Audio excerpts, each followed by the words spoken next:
Eu me chamo Cláudio Gibson, eu sou professor dos cursos da área da saúde, mais especificamente nutrição e gastronomia. A minha contribuição de hoje sobre o branqueamento do açaí faz parte do programa Escarlate, que é um programa dos cursos de pós-graduação da Universidade da Amazônia. Tenho mestrado na área de biotecnologia e sou doutorando da área de biotecnologia também pela Universidade Federal do Pará e trabalho com uma matriz amazônica que é o açaí, que é esse fruto de alto consumo a nível regional e que está ganhando mercado internacional. Contudo, por ser um fruto de alto consumo, ele também traz consigo algumas doenças transmitidas por alimentos, como é o caso da doença de Chagas. Vou falar sobre a doença de Chagas. A doença de Chagas, ela tem como agente infeccioso um protozoário chamado Trypanosoma cruzi. É um micro-organismo, um organismo muito pequeno, menor que uma célula. Esse micro-organismo, ele, como causador da doença, ele traz algumas manifestações das quais a gente caracteriza como fase aguda e fase crônica. A fase aguda é aquela fase que permanece por poucos dias. É uma fase de manifestação onde você pode ou não encontrar alguns sintomas, como a febre por 7 dias, o edema, que é um inchaço de face, um inchaço de pernas, tá? De pés, o eritema, tá? Vermelhidão da própria pele. O indivíduo pode apresentar também coceira no corpo e dor de cabeça. Então, esses sintomas são sintomas clássicos dessa fase aguda. Ela pode ou não ser sintomática, tá? A segunda fase já é uma fase mais complicada, a gente chama de fase crônica. É quando a doença já está estabelecida. Ela já se instalou de uma maneira sistemática por todo o corpo. Tá? Então, nesse momento, a gente tem algumas manifestações a nível cardiovascular. Então, nós temos uma insuficiência do próprio coração. Esse coração pode crescer de tamanho, é o que nós chamamos de cardiomegalia. Então, coração maior, ele não vai ter a mesma eficiência que um menor tinha a nível de bombear sangue por todo o corpo. Pode ocorrer também alongamento do próprio esôfago, né? Uma distensão do esôfago e uma distensão intestinal. Então, são problemas associados a essa fase crônica da doença. Então, a nível de manifestação, a gente pode observar que esse paciente fica muito comprometido. Existem algumas formas de transmissão dessa patologia.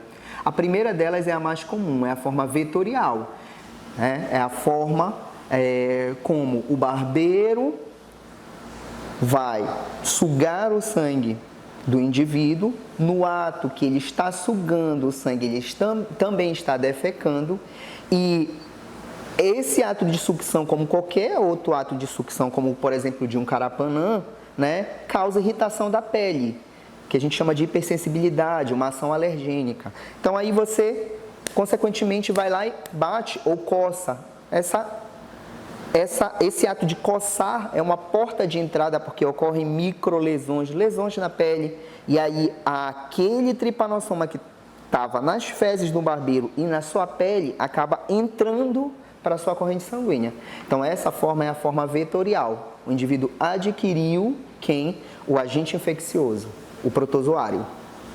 A segunda forma é uma forma vertical. A forma vertical é aquela passada de mãe para o feto, tá? É uma forma mais direta. Então eu tenho aqui uma mãe que se contaminou, né? E essa mãe, ela passa nutrientes através da própria placenta para o feto. Então, nessa passagem de nutrientes, também ocorre a passagem do próprio Trypanosoma cruzi. Então, a gente tem uma forma vertical dessa doença.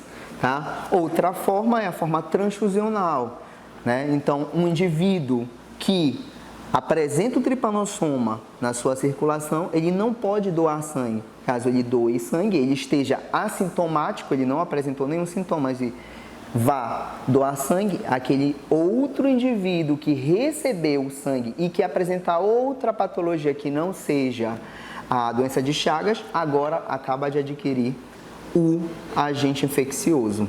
E a última forma é uma forma acidental.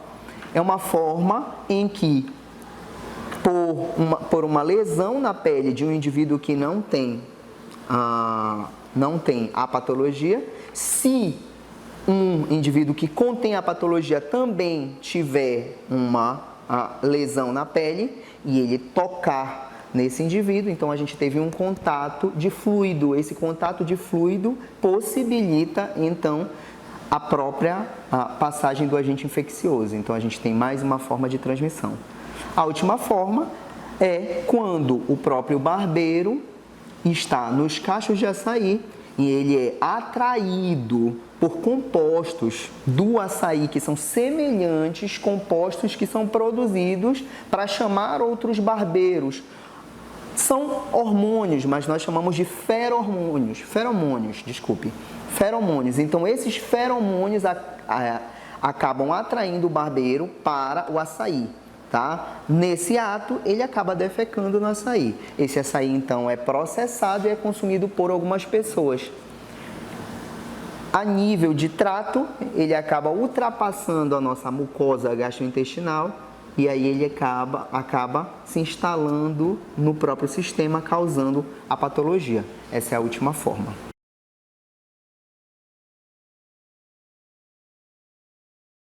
O branqueamento do açaí é um processo de inativação de algumas substâncias do açaí, que a gente chama enzimas, e deixa esse fruto com um tempo de vida maior. Ele não fermenta facilmente como ele fermentaria naturalmente. Mas é também uma técnica que a gente consegue reduzir a carga de micróbios. A gente chama de carga microbiológica, tá? Então, eu consigo reduzir a carga se houver de tripanossoma aqui nesse açaí. Porque o barbeiro, ele é um triatomínio que tem uma afinidade pelos cachos de açaizeiro. Então, ele acaba indo e se alojando entre os frutos de açaí. E no momento da debulha do açaí e do próprio processamento do açaí, ele é triturado com o açaí em si, e aí a gente tem um tripanossoma alojado ao açaí que pode transmitir a doença ao consumidor.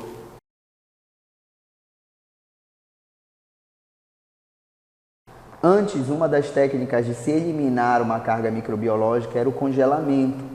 Mas já foi comprovado que o tripanossoma ele resiste a uma temperatura tanto de resfriamento de menos 4 graus Celsius, que é aquela temperatura da geladeira, assim como ele resiste a uma temperatura de um freezer de menos 20 graus. Então, o processo de resfriamento ele não é suficiente para eliminar esse micróbio daqui. Agora, o processo de aquecimento a menos 80 graus consegue garantir que ele vai ser eliminado daqui e que o gosto do açaí não vai mudar. Para fazer o branqueamento caseiro, nós necessitamos então de um balde, tá? Grande, onde eu possa colocar outro balde menor contendo o açaí por imersão, e aí a gente vai ter esse fruto aqui em 10 segundos em água quente e depois eu retiro e só dou um choque nele em uma água resfriada ou um banho de gelo, tá? Para que eu termine um pouco esse processo, que não se torne um cozimento do próprio fruto. Então é bem fácil, a gente só precisa basicamente de 2 baldes e 2 recipientes, um contendo os frutos de açaí e o outro que eu dê um choque nesse açaí. Então é interessante que essa água seja uma água filtrada, é por isso que os batedores de açaí são recomendados a filtros específicos pela própria Secretaria do Estado de Saúde do Estado e do município a terem esses filtros para ter uma água de qualidade no pós-branqueamento. Bom, a observação no próprio ato da debulha é muito importante, porque se você consegue identificar quem é o barbeiro, nesse momento você já consegue retirar ele dessa produção, tá ok? Ele dessa debulha, dessa seleção. O segundo passo é a própria seleção dos frutos. Então você debulhou os frutos, ele foi transportado até o local onde ele vai ser beneficiado. Então nesse momento a gente vai fazer uma seleção. E nessa seleção eu consigo observar se os frutos de açaí contêm ou não barbeiros, tá? E aí eu consigo fazer a retirada desse barbeiro. É essencial que, se você observar o barbeiro, você esteja de luvas, porque como se dá a contaminação? É pelas fezes. Porém, esse tripanossoma tem uma capacidade tanto de penetrar a pele. Então, pode ser por contato? Pode, porque quando ele defeca, a pessoa coça, porque ele está chupando sangue ao mesmo tempo que está defecando. Então, o indivíduo coça e é nesse momento que o tripanossoma invade a corrente sanguínea desse indivíduo, tá? E aí, se tiver o que a gente chama de injúria, uma ferida na mão, esse barbeiro pode ter defecado, pode ter tripanossoma no ato da seleção, e aí ele penetrar nessa ferida e da mesma maneira causar a doença de Chagas. A gente sempre tem que citar porque é algo gratuito. Então ele tem uma concentração em ppm já ajustada para essa higienização. Então selecionei os frutos, eu coloco ele em imersão por 15 minutos na concentração de hipocloritro sempre indicada pelo rótulo, tá? A nível de medida caseira, na própria solução clorada, que popularmente é conhecido como água sanitária, e não são todas, porque é somente uma água clorada adequada para alimentos, tá? Então existe no rótulo essa utilização dela para alimentos, tá, ok? E algumas têm alvejante, então o alvejante ele já não pode ser ingerido, somente a nível de cloro utilizado para fazer essa higienização. Então a concentração, a utilização dela se dá por uma colher de sopa em 1 litro de água. Já o hipocloritro a gente utiliza a quantidade de gotas. Eu vou utilizar um balde. Esse balde eu vou fazer furos nele, porque ele vai funcionar como uma peneira depois para o meu açaí. Eu vou utilizar também um balde maior, um segundo balde. Ele vai funcionar como o alojamento do balde que vai conter açaí. E aí eu vou fazer a imersão dos frutos em água de no mínimo 80 graus. Usar uma quantidade de açaí, tá? Proporcional à capacidade do primeiro balde. E eu vou utilizar aqui um recipiente, pode ser qualquer recipiente, que contenha água filtrada para depois que o açaí for transportado do balde com água quente para cá. É importante ressaltar que esse açaí foi selecionado. Após a seleção, ele ficou em banho de água para o amolecimento da polpa, desprendimento do caroço, tá? Futuro. Então ele sofreu 3 banhos, que é o correto. Depois desses 3 banhos, automaticamente ele já é lavado. E aí ele foi higienizado, tá? Em hipoclorito por 15 minutos. Após esses 15 minutos, essa solução de hipoclorito é retirada, então ele é escorrido, tá? E aí o açaí vai seguir para o branqueamento. Então, esse é um balde comum que você encontra nessas casas que vendem produtos de R$ 1,99, tá? Um balde com alça, isso é importante também que tenha alça. Então você utiliza sempre uma chave de fenda para fazer os furos.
Então, aqui eu tenho um termômetro de alimentos, tá?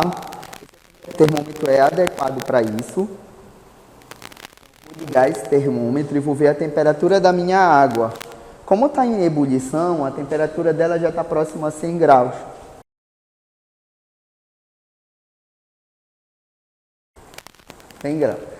Tá? Então agora, como é uma temperatura de no mínimo 80 graus para o branqueamento, posso utilizar de 100? Posso. Porque você vai ter que reproduzir em casa e nem sempre você tem um termômetro de alimento. Então vou colocar os meus frutos aqui.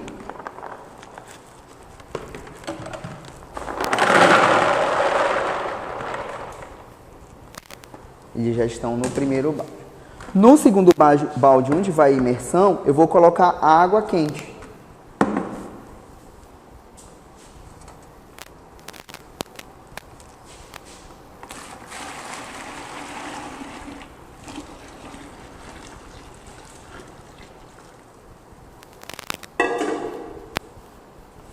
E agora, eu vou colocar os meus frutos de açaí. E aí a gente vai deixar por 10 segundos esses frutos de açaí aqui.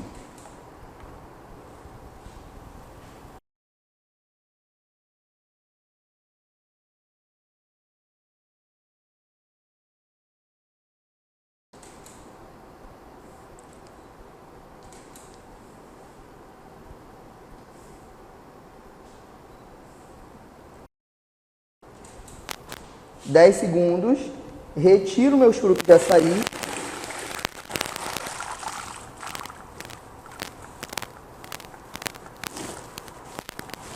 E agora eu dou um banho, um choque nesse açaí. Só reforçando bem que o próprio branqueamento, além de fazer essa redução da carga microbiana, ele realça a cor do próprio alimento. Tá? Do açaí neste caso. Então ele vai realçar essa cor violeta, violácea que o açaí tem. 10 segundos são suficientes para que esse açaí não fique cozido e não mude as características de cor, de sabor dele, mas de cor positivamente.